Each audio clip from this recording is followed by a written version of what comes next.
কৃষ্ণপ্রাণ দাদা মায়েরা, এই পর্যায়ে আমরা ইষ্ট আলোচনায় শুনবো এবং ইষ্ট আলোচনা আজকে নিবেদন করবেন শ্রদ্ধেয় যাজক কর্মী দিবাকর রঞ্জিত দাদা, পূর্ব মেদিনীপুর থেকে।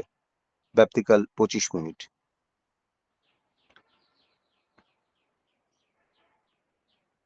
শ্রদ্ধেয় দিবাকর রঞ্জিত দাদা, পূর্ব মেদিনীপুর। জয় গুরু দাদা। আজ্ঞে দাদা, জয় গুরু। জয় গুরু, সবাইকে জয় গুরু। জয় গুরু। সর্বপ্রথম পরম দয়ালের রাতুল চরণে প্রণাম জানাই, জগৎজননী শ্রী শ্রী বড়মার চরণে প্রণাম জানাই, পরম পূজ্যপাদ শ্রী বরদার চরণে প্রণাম জানাই, পরম পূজ্য আচার্য দেবের চরণে প্রণাম জানাই, তৎসহ ঠাকুর পরিবারের সবাইকে আমার প্রণাম জানাই। উপস্থিত নাম ধ্যান স্বস্তি যজ্ঞে ভক্তিমতী দাদা ও মায়েদেরকে প্রণাম এবং জয় গুরু জানাই। আজকের এতক্ষণ ধরে শুনছিলাম, খুব ভালো লাগছিল। প্রার্থনা থেকে আমি জয়েন্ট হয়েছি।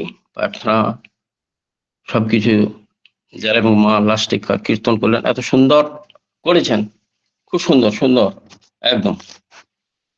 তা আমি সবাই মঙ্গল প্রার্থনা করি দয়ালের রাতুল চরণে। চলুন, শুভ শ্রাবণ মাস।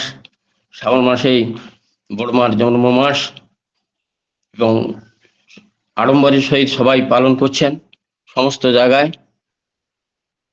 আমরাও তার কথা বলছি, তার কথা মায়েরা করছেন সমস্ত জায়গায়। আমরা সেই আস্বাদন একটু করব। একটি মা তার কানের মাকড়ি হারিয়ে যায়, তো সেই মানত করলো, যদি মাকড়িটা আমি খুঁজে পাই তাহলে বড় মাকে আমি কিছু দেবো। এই মানত করলো। সে কয়েকদিন পরে কানের মাকড়িটা খুঁজে পায় এবং তারপরে বড় মাকে দেওয়ার জন্য কিছু সে নিয়ে আসে, ঠাকুরের কাছে নিবেদন করে। ঠাকুর বললেন, বড় বউরে, কিছু যদি দিতে চাস তাহলে নিজে থেকে ইনকাম করে, আয় করে সেটা বড় বউরে দিস তোরা। আচার্যদেব এই ঘটনাটা বলেছিলেন। তারপরে তিনি রেণুমার ঘটনা টানলেন। আশ্রমে রেণুমা বলে একটি কর্মী ছিল, মা ছিল। তিনি আশ্রম কর্মী, পাবনা জেলা হিমায়তপুর গ্রাম থেকে তিনি চলে আসেন ঠাকুরের সঙ্গে। তিনি বড়মার কাজে সহযোগিতা করতেন সবসময়, গুছানা গাছানা সমস্ত কিছু A to Z। এবং বড়মা খুব পছন্দ করতেন, এত সুন্দরভাবে তিনি গুছিয়ে গেছে রাখতে পারতেন, সবকিছুই এত সুন্দর করতেন, বড়মা খুব পছন্দ করতেন। এই রেণুমা কাজের অবসরে, আশ্রমের কাজের অবসরে তিনি গোবর কুড়াতেন। গোবর কুড়িয়ে তিনি ঘুটে মেরে সেগুলোকে শুকিয়ে তিনি বিক্রি করতেন এবং পয়সা সংগ্রহ করে রাখতেন বড়মাকে কাপড় আলতা সিঁদুর পরাবে বলতে। কিন্তু জমিয়ে রাখতেন। কিছুদিন করার পরে তিনি অসুস্থ হয়ে পড়লেন। আর তিনি আশ্রম কর্মী, যদি আশ্রমে থাকেন, কিন্তু বড়মার কাছে ঠাকুর বাড়িতে আসতে পারলেন না। বড়মা এই রেণুমা আসে না বলে তিনি জানতে পারলেন রেণুমা খুব অসুস্থ। তিনি ঠাকুরের কাছে বসে আছেন, হঠাৎ করে ঠাকুরকে বললেন যে আমি রেণুমা খুব অসুস্থ, আমি রেণুমাকে দেখতে যাব। ঠাকুর অনুমতি দিলেন। তিনি রেণুমার ঘরে এলেন। এসে রেণুমা দেখে বড়মাকে খুব কষ্টে উঠে তিনি বড়মাকে প্রণাম করলেন এবং তিনি কাপড় এবং আলতা সিঁদুর দিলেন। তারপর বড়মার শ্রীচরণে প্রার্থনা জানলেন, বড়মা খুব কষ্ট পাচ্ছি, আপনি অনুমতি দেন, আমি আর চলে যেতে চাই। বড়মা বললে, সে কি রে, আমার ঘর গুছাবে কে, আমাকে সহযোগিতা করবে কে, তুই চলে গেলে? বলে, বড়মা আর পাচ্ছি না, শরীর বইছে না। বারবার বড়মাকে অনুরোধ করতে লাগলেন। বড়মা তারপরে তিনি ডান দিকে মাথাটা নেড়ে কাত করে তিনি ইঙ্গিত দিলেন। বড়মা চলে এলেন। তারপরে রেণুয়া তিনি দেহ রক্ষা করলেন। এই যে তার জীবন, তার মহিমার কথা। তিনি অনুমতি দিলেন চলে যাওয়ার জন্য। তিনি ইহলোক ছেড়ে পরলোকে দয়াল ধামে যাত্রা করলেন। এই হচ্ছে বড়মা জীবন মৃত্যুও তিনি রোধ করে দিয়েছেন। মৃত্যুও তার কথা শুনে, যমরাজও তার কথা শুনে। আমরা ঠাকুরের লীলা সঙ্গিনী বড় মার কথা আমরা জানতে পারি এইভাবে। আচার্যদেব এই ঘটনাটা বলেছিলেন, বড় মাকে কিছু দিতে হলে নিজে থেকে রোজগার করে, নিজে থেকে কষ্ট করে সংগ্রহ করে বড় মাকে দিবেন আপনারা। অদ্ভুত, সেদিন এই কথাটা শুনে খুব অদ্ভুত লাগছিল। আমাদের বিশ্বাস থাকা চাই, গভীর বিশ্বাস থাকা চাই, বিশ্বাস না থাকলে হবে না। সুশীলা মা আশ্রম কর্মীও ছিলেন, আর কালী ষষ্ঠী মাও আশ্রম কর্মী ছিলেন, একদম পাবনা জেলা থেকে চলে আসেন। এখনো শুনেছি কালী ষষ্ঠী মার ভাঙা বাড়ি নাকি পাবনা জেলা হিমায়তপুরি গ্রামে ভগ্ন অবস্থায় পড়ে আছে। এই সুশীলা মা দুই ছেলে রুনু বিশ্বাস আর তরুণ বিশ্বাস ছিল। আশ্রমে থাকাকালীন এই রুনু বিশ্বাসের অ্যাপয়েন্টমেন্ট লেটার আছে ইলেকট্রিক অফিস থেকে। খুব আনন্দ, রুনু বিশ্বাস চাকরি পেয়েছে। ঠাকুরের কাছে এসে নিবেদন করলেন, ঠাকুরকে বললেন রুনু চাকরি পেয়েছে ইলেকট্রিক অফিসে, 15 দিন পরে এসে গিয়ে জয়েন করবে। ঠাকুর বললেন পরম পিতার কাম করতে বলবি, চাকরি করা লাগবে না। সুশীলা বিশ্বাস মাস এই কথাটা খুব ভালো লাগলো না ঠাকুরের এই কথা। তিনি ঠাকুরের এই কথাটা ঠিক পছন্দ করতে পারলেন না, যে রুনুর যদি সার্ভিস চলে যায় তাহলে কত একটা ভালো অফিসার কেটে পেয়েছে। কিন্তু ঠাকুরের এই কথাটা তিনি নিজেকে মেনে নিতে পারেন। 7 দিন পরে আবার ঠাকুরের কাছে গিয়েছে, ঠাকুরকে একই কথা বললেন। ঠাকুর কিছুতেই রাজি হলেন না, রুনুকে আমার কাম করতে বলবি। তিনি আশ্রমে ফিরে এসে নিজে বিশ্লেষণ করতে লাগলেন, এই কথাগুলো বিচার বিশ্লেষণ করতে লাগলেন।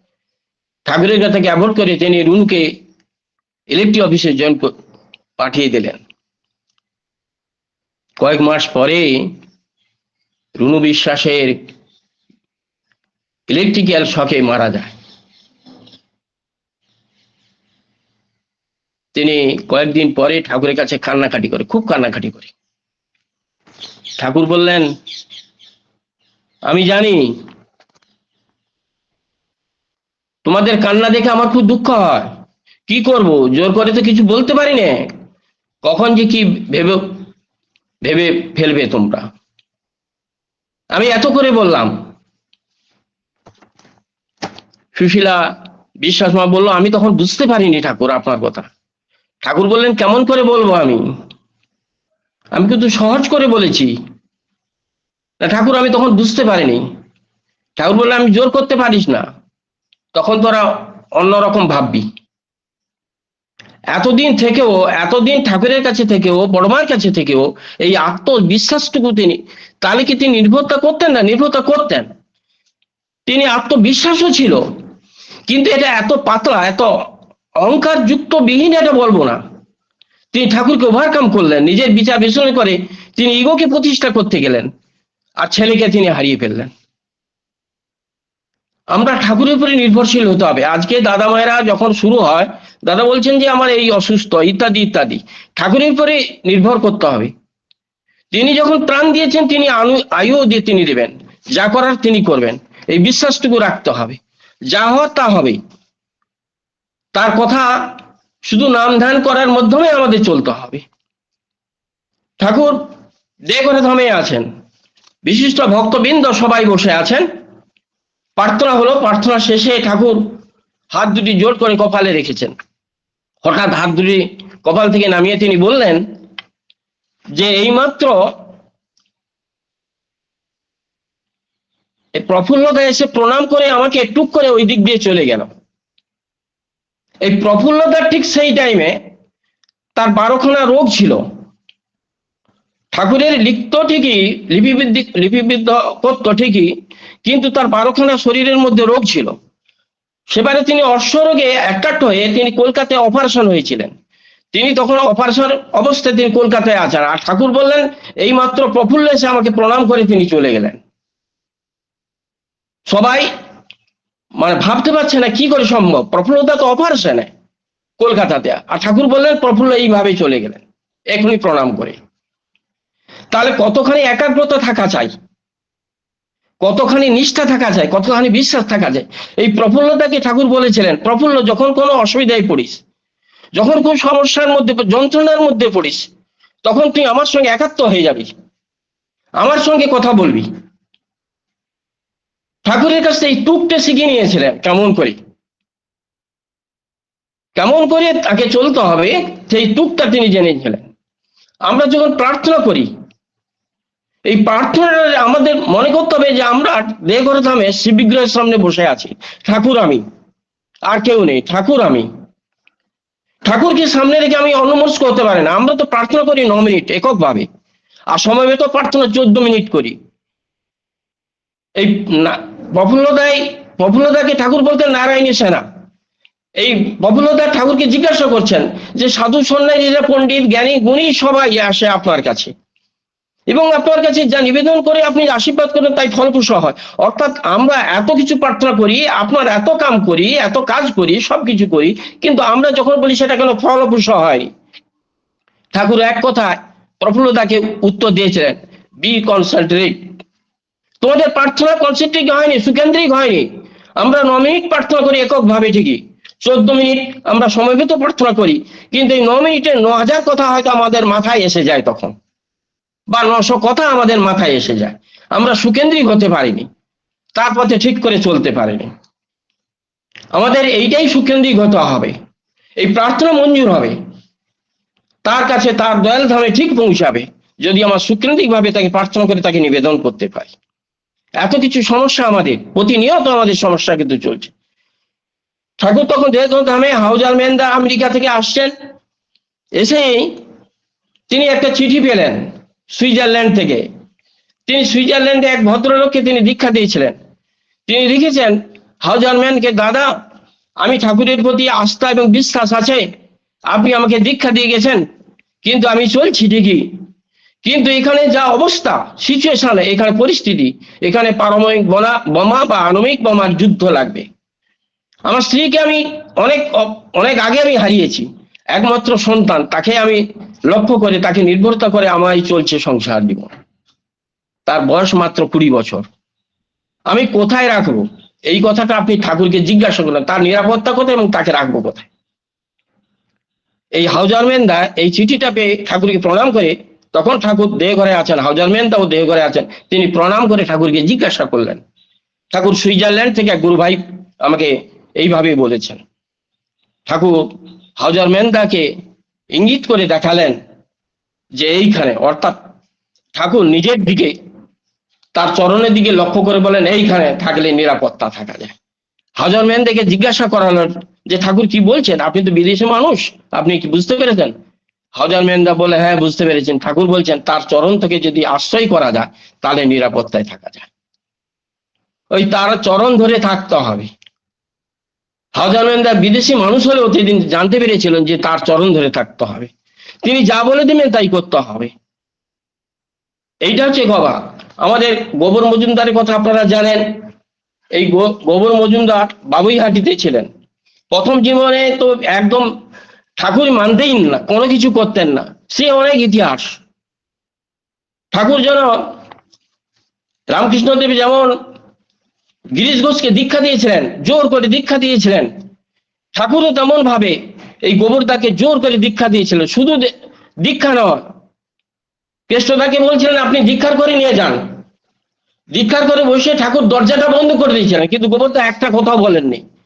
এই গোবর মজুমদারের মা বলেছিল, বাবা হিমরোডাইজ করে দেবে ঠাকুর, বশীকরণ জানে। তাই মায়ের কথা, উষা দেবীর কথা মনে রেখে এই গোবরদা একটা কথা উচ্চারণ করেনি। আর কেষ্টদা খুব অসন্তুষ্ট হয়েছিলেন। ঠাকুর বললেন, কেষ্টদা ও কাম হয়ে যাবে, ও শুনেছে, কানে গেছে, ও কাম হয়ে যাবে। পরবর্তীকালে এই গোবরদা ঠাকুর অন্ত ছাড়া কিছু জানতেন না। সেদিন হাউজারম্যানদা, এই গোবরদা বাগুইহাটি বাড়িতে, বাবা মা ছিলেন, বয়স হয়ে গেছে, তিনি, তার ছোট ছেলে খুব মারাত্মক অসুখে ভুগছে। ডাক্তারবাবু এসে বললেন, এই ছেলেকে আপনার ইমিডিয়েটলি হসপিটালে ভর্তি করুন, এর অবস্থা খুব ভালো নয়। এই টালবাহানা চলছে, আলোচনা চলছে, এমন সময় এই গোবর মজুমদারের টেলিফোনটা বেজে উঠল। তখন একমাত্র পশ্চিমবঙ্গ সরকারের টেলিফোনটা ছিল গোবর মজুমদারের বাড়িতে, আর কোথাও ছিল না। বাড়ির একজন ধরে বলল, হ্যালো। ওপার থেকে ভেসে এলো, বলে আমি ঠাকুর বাড়ি থেকে বলছি। ঠাকুর বলছে যে গোবরদা যেন আগামী দিন সকালে এসে ঠাকুরের সঙ্গে সাক্ষাৎ করে। গোবরদা তৎক্ষণাৎ লাফিয়ে উঠলেন, ঠাকুরের ডাক এসেছে। তিনি পুটলাপুটলি গোছাতে শুরু করলেন। তিনি দেহঘর যাত্রা যাবেন, আর এদিকে ছেলে মৃত্যু শয্যায় শায়িত। তিনি পুটলাপুটলি গেটের বাইরে, স্ত্রী এসে গেটের সামনে দাঁড়িয়ে আছে। বলছে, দেখো ডাক্তারবাবু বলে গেল ছেলের এই অবস্থা, মৃত্যু শয্যা, আর তুমি ঠাকুরের ডাকে তুমি চলে যাচ্ছ ঠাকুর বাড়ি। গোবরদা স্ত্রীকে বলল, শোনো, মেয়ে যখন, কন্যা যখন বেদিতে বসে, বর যদি না আসে, তাহলে সেই কন্যা লগ্নভ্রষ্টা হয়ে যায়। তার ডাক যখন আসছে, এই লগ্নভ্রষ্টা কিন্তু আমি হব না। এই ডাক আর নাও পেতে পারি আমি জীবনে। আর তুমি শুনে রেখো, আমি আগামী দিন সকালে ঠিক জেনে নেব আমার ছেলে কখন সুস্থ হয়েছে। স্ত্রী হতবাক, অত বিস্ময়ে তিনি তার স্বামীর দিকে তাকিয়ে থাকলেন। ছেলে মৃত্যু শয্যায়, তিনি পরিবর দিয়ে তিনি যাত্রা করলেন দেহঘর উদ্দেশ্যে। পরের দিন তিনি পৌঁছালেন দেহঘরে। ঠাকুর ভক্ত বিশিষ্ট নিয়ে সবাইকে বসে আছেন। গোবরদার সবাই পিছনে বসে আছেন, ঠাকুরের সামনেও জানি সবার পিছনে বসে আছেন। সবাই প্রার্থনা শেষে ঠাকুরকে নিবেদন করছেন, বিভিন্ন রকম সমস্যার কথা বলছেন, যে যার নিবেদন করে বাড়ি ফিরে চলে যাচ্ছেন। হঠাৎ ঠাকুর বললেন, গোবর তুই কিছু বলবি নাকি? বলে, আজ্ঞে না, আমি কিছু বলবো না। ঠাকুর বলে, আমি এমনটা করে চাই, আমি এমন করে চাই, তুই যখন কিছু কবি না, তবে তুই গপ্প কর আমার সঙ্গে। এই গোবরদা গপ্প শুরু করলেন। এক জমিদার তার ছেলের বিয়ের জন্য তিনি জমিদারের এক মেয়েকে আর অন্য জমিদারের মেয়েকে দেখতে গেছে, কন্যাকে দেখতে গেছেন। এই জমিদার গিয়ে সেই জমিদারের কন্যাকে দেখতে গিয়ে তার বাড়িতে বসে বসে, উঠানে বসে বসে তামাক খাচ্ছেন। জমিদার তার ছেলেকে বিয়ে করাবে, তিনি তামাক খাচ্ছেন। তামাক খেতে খেতে তুমি জমিদারের আর এক কন্যার বাবাকে বলছেন, দেখুন মেয়ের বিয়ের পাকা ব্যবস্থা করুন, দিনক্ষণ পান্ডাবাদি করুন। কন্যার বাবা বলছে, মশাই কি বলেন, মেয়ে দেখলেন না, ভিতরে গেলেন না, বৈঠকখানা বসে তামাক খাচ্ছেন, আর মেয়ের দিনক্ষণ পান্ডাবাদি করবো কি করে? বলে, যে বাড়ির তামাক এত সুমিষ্ট হয়, সে বাড়ির ছেলে মেয়ের আচার আচরণ বিধি কেমন হবে সে আমার জানা আছে, তাই আপনি দিনক্ষণ বেঁধে করবেন। এই ঠাকুর এই কথাটা শুনে হো হো করে হেসে উঠলেন। পুরো শরীরটাকে আন্দোলন করতে করতে তিনি আনন্দে একদম পুরো শরীরটাকে তিনি দুলিয়ে ফেললেন পদ্মার ঢেউয়ের মতো। ঠাকুর হঠাৎ গোবরদাকে বললেন, গোবরদা বাড়িতে টেলিফোন করে দেখুন তো ছেলে কেমন আছে। গোবরদা হঠাৎ বিস্ময়ে ভাবলেন, ঠাকুরকে আমি কিছু বলিনি, অথচ ঠাকুর জানলেন কি করে আমার ছেলে, খবর নিতে বললেন। গোবরদার সঙ্গে সঙ্গে বাড়িতে বাগুইহাটিতে ফোন করলেন। বাগুইহাটিতে ওপার থেকে তার স্ত্রী কাঁদতে কাঁদতে বললেন, ডাক্তারবাবু একটু আগে উঠে গেছেন, বললেন ছেলের অবস্থা ভালো নয়, কিছু সময়ের পরেই তিনি প্রাণ রাখবে। এই কথা বাড়ির লোকজন বলে গেছেন। আমি কান্নাকাটি সবাই করছেন, আমিও ছুটে গিয়ে কান্নাকাটি করছি। তারপর ছেলের কাছে যখন যাই, ছেলে দেখি সুস্থ হয়ে বেডে বসে আছে। মা, আমি খুব খুব ভালো লাগছে আমার, আমি খুব অসুস্থ বোধ হলেও আমি এখন সুস্থতা বোধ করছি। গোবরদাকে এই কথা টেলিফোনে জানালেন। গোবরদা বলছেন, ওই টাইমটা কখন তুমি আমাকে বলো। ঠিক 9:30। স্ত্রী জানালো 9:30। আর গোবরদা এখানে মিলে দেখলেন ঠাকুর সেই সময়, আমি যখন বলেছিলাম ওই গপ্পটা করেছিলাম, ঠাকুর সেই সময় দুলিয়ে দুলিয়ে ওই শরীরটাকে নাচিয়ে তিনি হাসছিলেন ঠিক 9:30। এর ব্যাখ্যা নেই, এর বিজ্ঞানসম্মত কোনো ব্যাখ্যা নেই, একে বোঝা যাবে না। তিনি সময়ের মধ্যে আছেন, সবাইকে নিয়েই চলেছেন। আমরা শুধু তাকে আত্মবিশ্বাস থাকা চাই। বিশ্বাস, গভীর বিশ্বাস না থাকলে আমরা তাকে কিছুতেই অনুভব করতে পারবো না। যা হবার তা হবে। পরম দয়ালের আতুল চরণে আমি সবাই মঙ্গল প্রার্থনা করি। সবাই ভালো থাকুন, স্বস্তিতে থাকুন, নিরোগ শরীর দীর্ঘায়ু হোক। জয় গুরু। বন্দে পুরুষোত্তম, বন্দে পুরুষোত্তম, বন্দে পুরুষোত্তম। জয় গুরু।